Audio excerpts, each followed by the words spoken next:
হামাসের রাজনৈতিক শীর্ষ নেতা ইসমাইল হানিয়ার মৃত্যুতে ইসরায়েলিরা আনন্দ প্রকাশ করছেন। ইসরায়েলের হাইফা শহরের একটি গ্রোসারি স্টোরে লোকাল কাস্টমারদের মাঝে মিষ্টি জাতীয় খাবার বিতরণ করতে দেখা গেছে। স্থানীয় এক নারীর ভাষ্যমতে,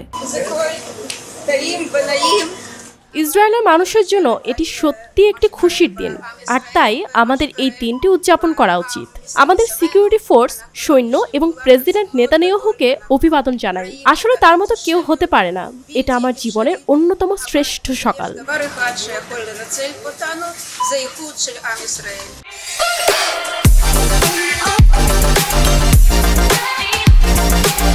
হামাসের তথ্যানুযায়ী ইরানের নতুন প্রেসিডেন্ট মাসুদ পেজেশকিয়ানের অভিষেক অনুষ্ঠানের পর তেহরানে অবস্থান করছিলেন ইসমাইল হানিয়া। সেখানে ইসরায়েলি হামলায় তিনি নিহত হন। এ ঘটনায় ইরানের supreme leader Ayatollah Ali Khamenei প্রতিশোধ নেয়ার প্রতিজ্ঞা করেন। তিনি বলেন যে ইসরায়েল নিজের শাস্তি নিজেই তৈরি করছে, কিন্তু এখন পর্যন্ত ইসরায়েল এ হত্যার দায় স্বীকার করেনি।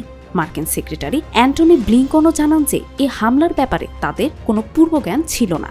ইসরায়েলি হামলায় গাজায় এ পর্যন্ত মৃত্যুবরণ করেছেন অন্তত ৩৯,৪৪৫ জন এবং আহত হয়েছেন অন্তত ৯১,০৭৩ জন, যার মধ্যে অধিকাংশই নারী ও শিশু। তবে ইসমাইল হানিয়ার মৃত্যুতে উল্লাসিত হাইফার জনগণ। এ দিনটিকে তারা ফ্রুট সালাদ ও বিভিন্ন ডেজার্ট দিয়ে উদযাপন করছেন। বুশরা সুলতানা, RTV।